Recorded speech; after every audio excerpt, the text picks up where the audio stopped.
n'est pas dans un endroit qui est le sien. C'est-à-dire qu'on le ramène dans un endroit autre que l'endroit là où il est. Ramener, ça veut dire ça, le verbe ramener. Donc ils sont les dispersés là-bas, c'est pourquoi on va les ramener dans l'Israël antique. Ok, continue. En ce temps-là, je vous rassemblerai. Donc ils vont être rassemblés, c'est-à-dire c'est parce qu'ils sont dispersés. On ne peut que rassembler les choses qui sont dispersées, n'est-ce pas? Donc ça veut dire que ça sera la fin aussi de leur malédiction.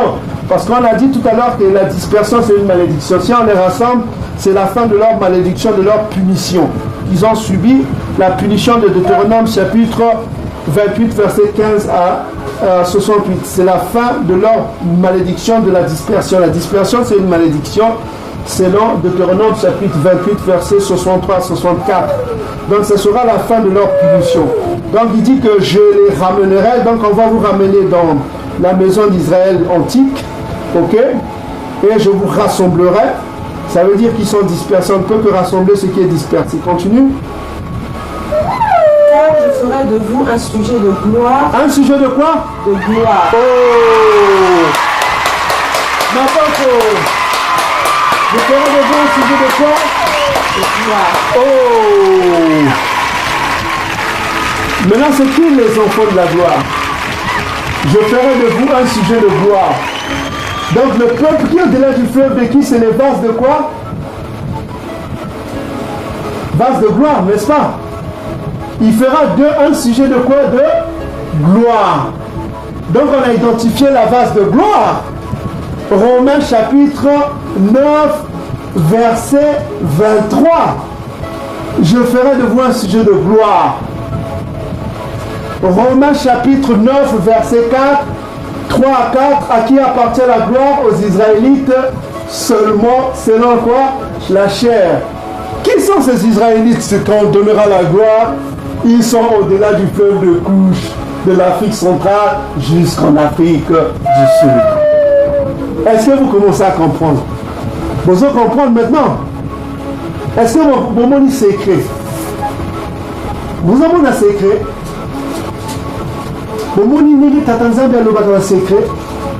Donc, un Africain, quand tu vas dire cela, il ne va pas comprendre la Bible. Il ne va pas comprendre la Bible. Un Édomite, quand tu vas lire la Bible, il ne va pas comprendre qui sont les Israélites. Il va chercher, mais il va faire les vidéos, ils vont faire des documentaires, ils vont montrer des peuples ici, des peuples que Salomon a colonisés en Afrique, parce que Salomon a colonisé les Philistins. Hein. Si vous voyez certains Philistins en Afrique, vous pouvez voir des gens qui ont des connaissances un peu de tout là, parce qu'on ne dit pas Torah, c'est tout là. Tout là, c'est mettre. Ok? La loi le but de la loi, c'est mettre dans le cœur. C'est dans Hébreux chapitre 8, verset 8, à partir du verset 8. Le but de la loi, c'est mettre dans le cœur. C'est pourquoi on appelle ça tout là. Le R en hébreu, c'est le son de L. On ne dit pas la Torah, on dit tout là. Ok? Tout là. Tout là, c'est pas Torah, c'est tout là. Parce que ça veut dire le verbe mettre. C'est le verbe mettre. C'est pas la loi, c'est mettre. Donc le but de la loi, c'est mettre dans le cœur des Bantous. Selon Hébreux chapitre 8, verset 8 jusqu'à 10. Ok? Ça c'est le but de la loi, c'est tout là. Ok? Donc on vient de lire ici, dans Sophonie chapitre 3, verset 20. Ma soeur, tu peux relire? Sophonie 3, verset 20. Sophonie 3, verset 20. En ce temps-là, je vous ramènerai. C'est-à-dire qu'on ramène un peuple qui n'est pas dans l'endroit là où il était. On va le ramener dans l'endroit là d'où il vient. On va ramener. Ok, continue. En ce temps-là, je vous rassemblerai. C'est-à-dire qu'il va rassembler parce qu'ils sont dispersés. Selon Sophonie chapitre 3, verset 10. On les appelle les dispersés. Donc la dispersion, on vient de dire que c'est une malédiction selon Deutéronome chapitre 28, verset 63 à 64. C'est une malédiction. Donc on va les rassembler parce qu'ils sont dispersés. Ça sera aussi la fin de cette malédiction. Continue.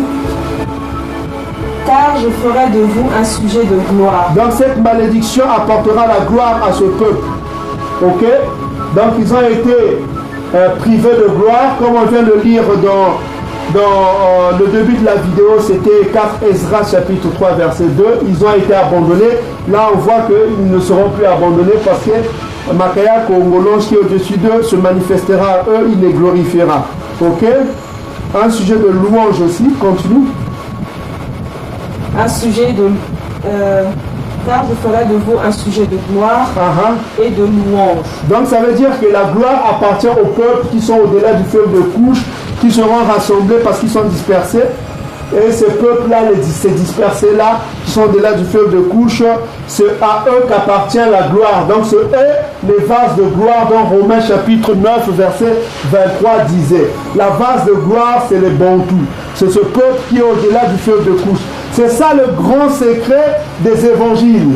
Pour comprendre les évangiles, c'est ça le grand secret que Paul a disait. Le grand secret, c'est ce peuple-là qui est au-delà du fleuve de couche. C'est le Bantou dont il parlait. Son nom n'était pas Paul, c'était Paul-là, qui veut dire mouillé et sanctifié. Ok? Continue ma soeur. Il les glorifiera quand je ramènerai parmi tous les peuples de la terre, quand je ramènerai vos captifs.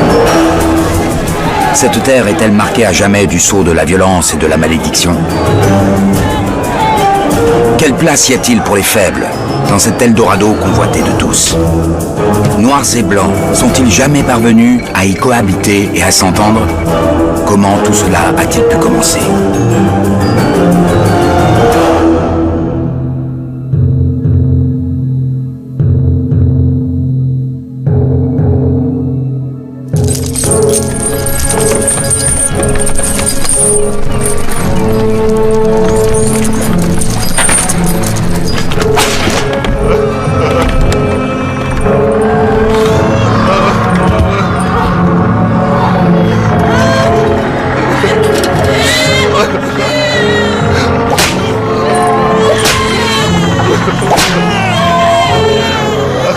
C'est au début du XVIe siècle que les premiers Blancs débarquent au Congo. Venus du Portugal, jeunes pour la plupart, ils ont quitté l'Europe pour tenter leur chance en Afrique. C'est dans la violence que débute l'histoire de la cohabitation entre Blancs et Noirs en Afrique. En s'enfonçant avec leur caravelle en terra incognita, c'est de fortune dont rêvent ces négociants portugais. Ils viennent en Afrique chercher des esclaves pour les envoyer en Amérique, récemment découverte par Christophe Colomb. Pendant plus de 3 siècles, l'esclavage va progressivement décimer la région.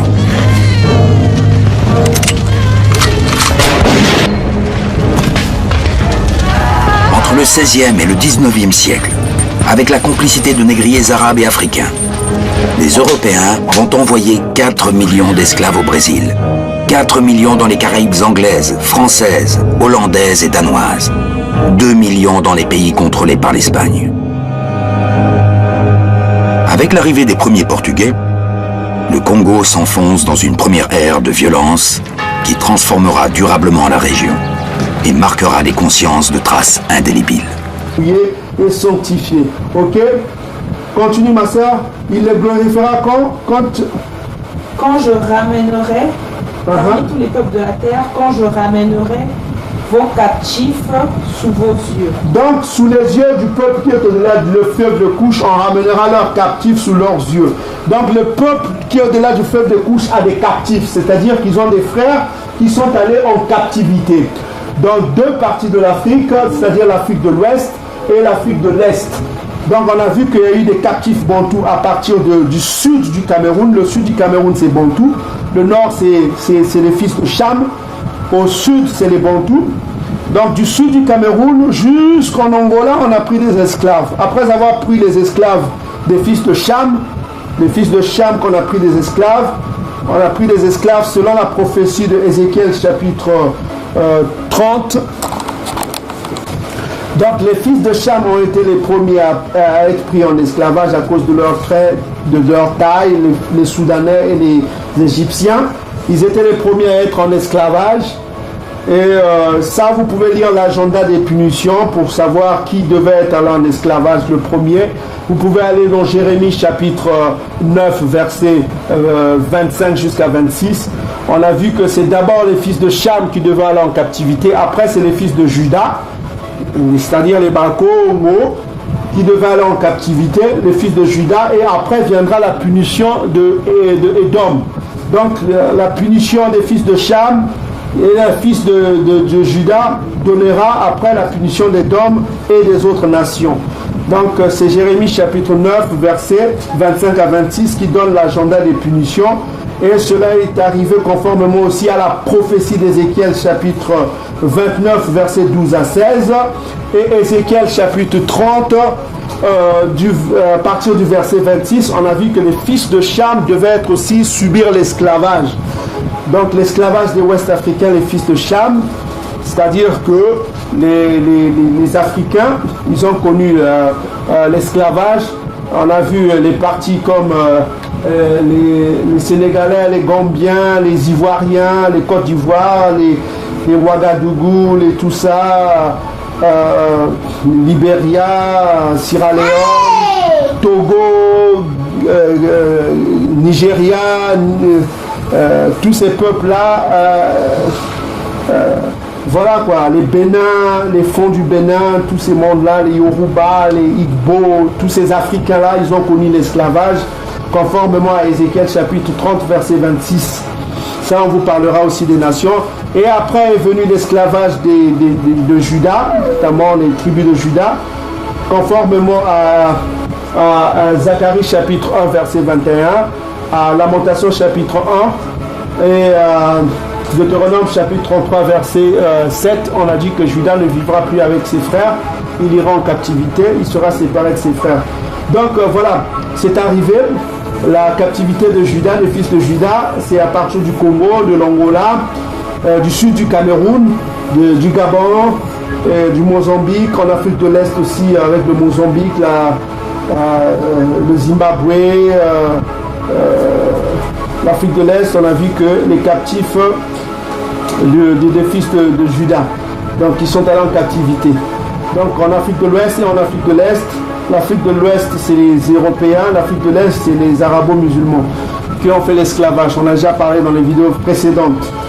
Donc ici on voit que on ramènera les captifs des Bantous. Ils ont des captifs parmi les nations sous les yeux des Bantous. Et cela sera conformément à ce qui s'est dit dans Ésaïe chapitre 11. Tatanzambi ouvrira encore la mer, comme au temps de Massa, pour montrer que ces peuples-là viendront dans la mer, comme au temps de Massa. Il fera encore ce miracle et le peuple sera glorifié. Donc on voit ici, dans Sophonie chapitre 3 verset 20, on a vu que la gloire appartient au peuple au-delà du fleuve de Couche. Donc ma soeur, tu vas revenir dans Romains chapitre 9, verset 22 à 23, tu relis. Romains 9, verset 22.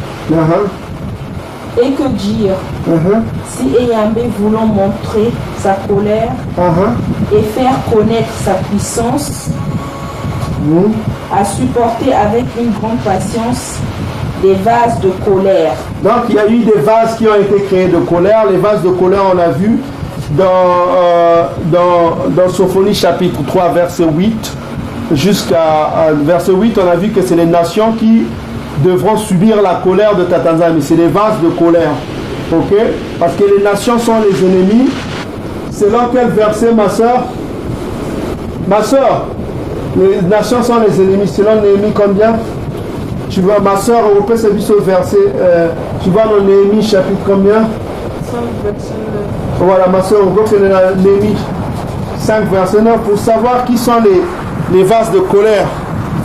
Et la tête des nations, c'est Édom. C'est Édom qui est la tête des nations.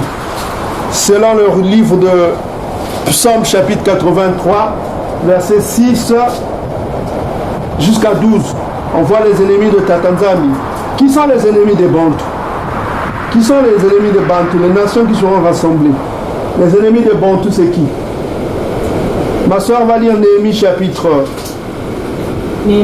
chapitre 5, verset 9. Oui, je dis. Ce que vous faites n'est pas bien. Ne devriez-vous pas marcher dans la crainte de notre Père? La crainte de Tatanzambi est le commencement de la sagesse. Il faut craindre Tatanzambi parce qu'il tue. Il peut tuer l'âme et le corps. Souvenez-vous des paroles de Isaïe. C'est lui qui tue l'âme et le corps que vous devez craindre. Continue. Pour n'être pas insulté par